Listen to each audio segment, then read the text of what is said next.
Yes, hello and welcome to Sunday Brunch Live. I'm Tim Lovejoy. I'm Simon Rimmer. Yeah, joining us this morning are actress Samantha Barks, comedian Patrick Kilty, singer Gabrielle Chilmy and McFly's Tom and Dougie. How are we all this morning? Good. Very good. Good. Happy birthday. Thank you very much. Is it today? No, it was yesterday. Oh. But, You're late. We only found out this morning, so that's all we can rustle up. Awesome. Thank you very much. Anyone got any matches? Couldn't even light the candle. Look at that. Yeah. Thank you. It is the 1st of December, which means it's time to turn on the Christmas lights. And we were going to put the name in a hat and decide who does it, because obviously it was a very exciting thing to do, put the lights on. Anyone done lights before? Yes.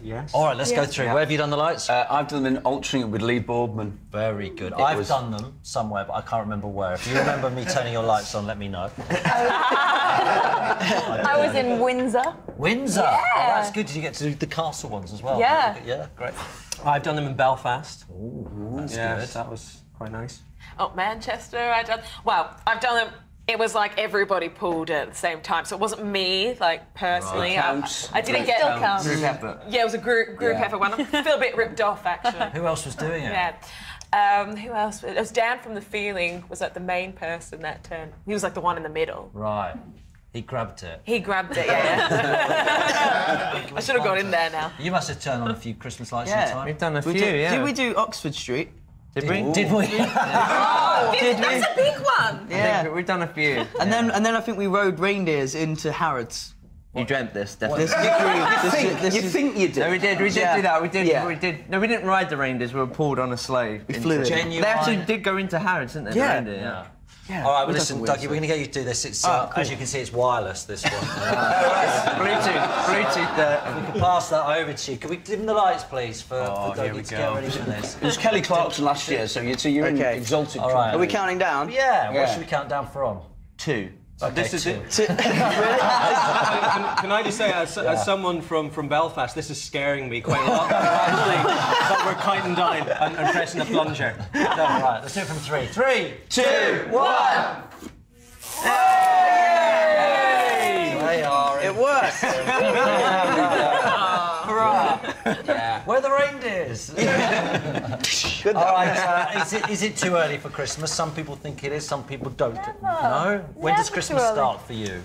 As early as possible, like November. Get the tree up. No. Just because you've got to make the most of the fairy lights, you know. It all looks. Yeah, I think so. Okay. Have you got yours up yet? Oh yeah. Yeah. Patrick. Christmas starts on the 25th of December. No. No, it does. It does. And once you put the Grinch... Once you put the Grinch on, right, once you put the Grinch on and he throws the stick for the dog and then says, there is no stick, I'm smarter. That's basically when Christmas starts, yeah. No, what about Christmas Eve? Christmas Eve, Oh, that's good fun. Christmas Eve's quite good, yes. Yeah. You know, but see, you've got kids, you see, that's... Yeah. Yeah, no, but I was actually thinking Christmas Eve pub, but you're right. Dougie, when does Christmas start for you? Now, after my birthday, first, today. Right. Yes. So I've got Tom's Christmas tree this year. He lent it to me. It's on festive loan. Yeah. Well, I bought He's a nice really like that. posh one this year, because my wife's pregnant, and I thought, well, I'm decorating it on my own this year then. So I bought a pre-lit one, and then... Pre-lit one is a really expensive one from John Lewis, and then I got it open and put it all up. Oh, the retailer's are And it didn't work. Oh yeah, there's you can get Christmas trees in other places. and it didn't work. But you have to assemble the whole thing before you can plug it in to check. So then the next day it was quite depressing. I had to take the whole thing down. So I've got a real... And that before I put it up, I gave the other one to Dougie. So I was Christmas treeless. Oh, no. I've got a real one now. Yeah, welcome back to Sunday Brunch Live. Before we cook with Tom and Dougie, we've had a few more of your Christmas jumpers in. We have. Wayne and Jordan are rocking the father and son combo. Oh, that's great. I do like that. That's That is very a good. brilliant picture. Very good, yeah. Same coloured jeans and everything. Perfect. Favourite so far. Yeah. The Brown family in Southend-on-Sea in matching jumpers as well. Good. Wow. Very good. It's like a six-a-side team or something. Love it. And finally, Lynn's on the Isle of Man, or the Isle of Sam as it's known, and a festive message for us all. Very good. I like that one. I bet Samantha knows her. Yeah, exactly. Yes, She was yes. School with her sister. Now, this time 2 years ago, Dougie, you weren't eating proper food. You were eating beans and rice. That is proper food. And insects. And anus, yes. And insects and all that stuff. You were on the jungle. Yes. Are you enjoying this series? No, we were just saying in the break. I am enjoying it, but I get a bit sad every time it comes on because I want to be back there doing it. He did just say to me it was the best time of my life sitting there. Yeah, it was awesome because I won it as well. So it was really sick for me. But you're just saying to me it's the same camp. You're looking at it. It's exactly the same. Who's sleeping in your bed now? I can't work out who is sleeping in my bed, but I know it's a girl because there's like bikinis all thrown on it and stuff. And it's I'm a bit like, oh, that's my bed. Really? Yeah. So did you love it that much? I really, really loved it. Are you allowed out of that camp bit? Are you allowed? What No, happens if you start wandering out? Does someone come with a big Yeah, prod and prod you back it's in? like Get it's back like in. Hunger Games. You can't leave. Oh, that's brilliant. Is someone, one of the celebrities might kill each other then? Yeah. You're not bored though, because I think that would be the thing that get me. Just being in that small area with the same people all day, every day. It's totally mad. No, it's cool. I think you're very much in the present and amongst nature. You don't have any phones or you don't know what the time is. You just are, and it's the most peaceful and settled my mind has ever been. Did you vote for him to do trials and things? Were you sitting at home going, yes? Yeah, I think I'm single-handedly responsible for him winning the amount that I voted. Yeah. I was over there as well as the one who met him off the bridge, so I got a bit of a holiday. It's an amazing year, wasn't it? McFly won everything that year. I know, yeah. You just... Well, apart from me. Yeah. I just got a big phone bill at the end of it. All right, what are we making? OK, we're going to make a Thai beef salad, which is one of my favourite things. I always think when the weather goes a little bit cold, like it's trying to do now, something nice for having spicy food. I mean, I like spicy food all the time. So we've got a beautiful piece of rubber steak, then our dressing, fish sauce, palm sugar, garlic, lemongrass, shallot, loads of coriander and some lime. Then other bits for the salad. You can then add whatever you fancy. I like to keep it simple. We've got some spring onions, some cucumbers, some chilli and some beautiful watercress. OK, so first things first, a load of chopping, really, gentlemen. Who's got the best knife skills? Right, done. Nice and fine on that one. And then... Who did the cooking when you were in camp? Anthony Cotton. He was a really, really good cook. Oh, yeah. Yeah, he was awesome. Nice and fine. I suck on at that it. as well. Nice and fine on that. Is it true that you recorded your album in Texas? Yes, yeah, we often go abroad to record. But hey, it rhymed. Why Texas? Because it was an adventure. Our producer had recorded there before. It's in the middle of a pecan ranch. And actually, we didn't have one pecan while we were there, did we? No. So whereabouts did you do it? It's in El Paso, so it's right on the... So you're right down... right on the border. You can walk to the... You walked to the border one time, didn't you? Yeah. You've just come back from Texas. What is it like? Amazing. Never been there. It's kind of pretty much a bit of everything you expect. You know, you kind of imagine that it's going to be very polite. It feels sort of slightly old-fashioned in a nice way in parts of it.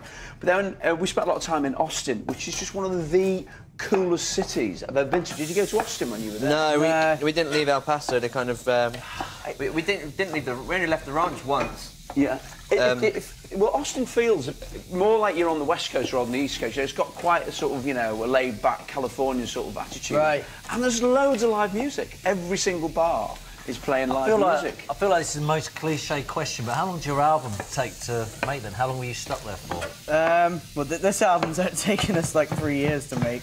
But we actually recorded everything in 2 weeks, didn't we? Yeah, 2 weeks. Yeah. Well, we've had 3 years to practice it, so... We were well rehearsed. So it's a bit like a holiday then. Yeah. You just went there. Pretty much. Yeah, it's nice just to get away because you don't have the distractions from, you can't get called in to do, interviews. Don't have plumbers coming round. Yeah. But why so long?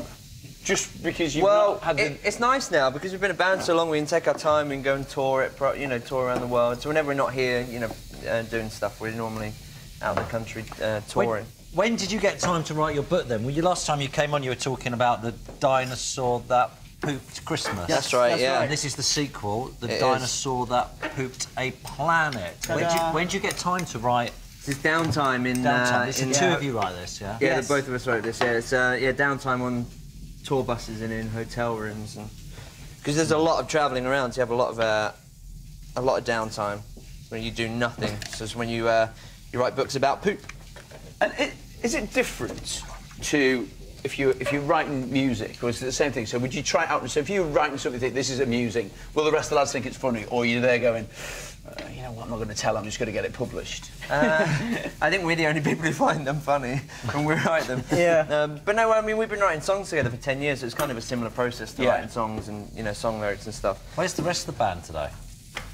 probably. They weren't invited. Yeah, they're not invited. Oh, the band split just about. The band's gone on tour and they've split. Right, I should tell you what we've been doing, really, shouldn't I? Yeah, So what all the have we stuff you chopped. So we've got in there, we've got shallots, we've got garlic, we've got lemongrass, we've got coriander. We then squeeze. Tom, just squeeze as much lime juice out of that as you possibly can, and that will be our dressing. Meanwhile, what we've done with our piece of rubber steak, we're going to char this just so it's nice and pink in the middle. Okay, so it smells beautiful. Plenty of salt and pepper on there. We've rubbed oil on the meat rather than on the griddle pan, so that means then that all you smell now is that smell of kind of cooking meat. So nothing but seasoning. Nothing but salt and pepper and a little bit of oil, Tim, just so it doesn't kind of stick on there. If you haven't got a griddle pan, then just do exactly the same thing and put it onto a very, very hot pan, so you just kind of sear it in the middle, OK? So, next bit of chopping for you, Doug, if you want to cut that right down the middle and then scrape out the seeds and then cut it into sort of half moons. Okay.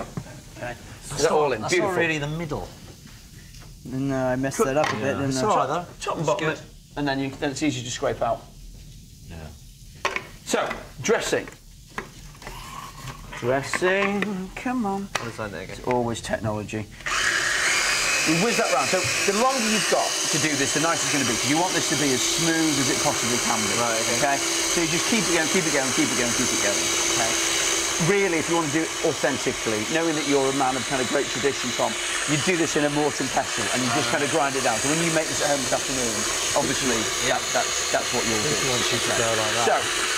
Simon, do you want him to do like that now? Yeah. So we get little half moons. So that will do us for our dressing. But you can see we've still got a little bit of kind of stuff not blended down. So the more you do it, the better. But it smells beautiful. Wow. Yeah, lovely. Dougie, so we smell nice and fragrant, strong flavour. Okay, so our steak is done. So we take it off and ideally let that rest for a couple of minutes. Meanwhile, next job for you, Tom. We'll have a bit of spring onion chopping. Ideally, have a little bit on the angle, like that. And then those two can go straight in there. Beautiful. And then I'm going to do the same thing with the chilli. So this has got a real kick to it. When you're in the jungle, do the days feel like they've gone forever? Yeah, it does go on, because you don't know what the time is either. So what you can really go off is the sun and what your stomach's doing. I've never thought of that. I always imagined you'd at least know that. No, you don't know the time. And then any camera crews and stuff, they all have their watches covered up. Do they? Yeah, it's really annoying. And do you just spend the whole time hungry when you're in there? Did spend a lot of time just thinking about food. Yeah, and it becomes a bit of an obsession. And when you get out, you go absolutely nuts. Oh, what was the first thing you ate when you came out? I think it was about 8 different things, 8 different kinds of meals at once. Right. He had 3 breakfasts the next morning In one. and he finished the lot. He had like pancakes, muesli, I always imagine it's like scrambled eggs. what's the film where they're in the army and they come and they pick up the lager at the end of it? What's the film? It's a famous film. Sorry? Ice Cold and Alex. Do you remember that film? They used it on adverts years ago where they picked up. No? No. They've been stuck out in the desert. Their plane had crashed, hadn't it? I don't remember. But it was like that. It was like that, but with ice cream. Yeah. Yeah. And it just looks. When they show that bit of film, it just looks amazing when they drink it. Anyway. Okay, so this is so that's what you want. You want it nice big. If you don't want it that way, if you only like your meat to be kind of fully cooked, then obviously just cook it through further. But this is the way that we should have this. Meanwhile, what we've done, we've tossed all of our ingredients, the cucumber and the spring onion and the watercress in that lovely dressing, which is fragrant and pretty hot. It's going to have a really nice kick to it. This then, you can either just pop it straight on there, but what's quite nice, just check that's all right, Tim. Check that you're happy with that. Can you confirm that it's okay for the boys? I can confirm that it's delicious. Yeah. Well done. And then just a little bit of that onto our steak to give us some lovely kind of glaze on there. And then all we do, a good handful of this, which is fresh and tasty. And then we sit this lovely dressed beef on top. And that is a cracker. Oh, yeah. Yay! Right, so Let's go dig there in. and try Get it. yourself. So what you get is the key to this is it needs to be spicy, which it is, but it needs to feel fresh. Okay, it needs to feel when you eat it. You don't feel as if you're having something that's sort of quite heavy and cloying. It's got a real sharp zing to it. What's that? Oh, Yeah. Oh, yeah, got a kick, isn't it? Yeah. And it'll build to it. But it feels fresh, doesn't it? That's awesome. Awesome. That'll do for me. Yeah. Now, we'll see you guys later on as well. For all of today's recipes, of course, head to the Sunday Brunch scrapbook, channel4.com/Sunday Brunch. After the break, science buff Greg Foot will be showing us an alternative use for Brussels sprouts this Christmas. And we're chatting to Patrick Kilty.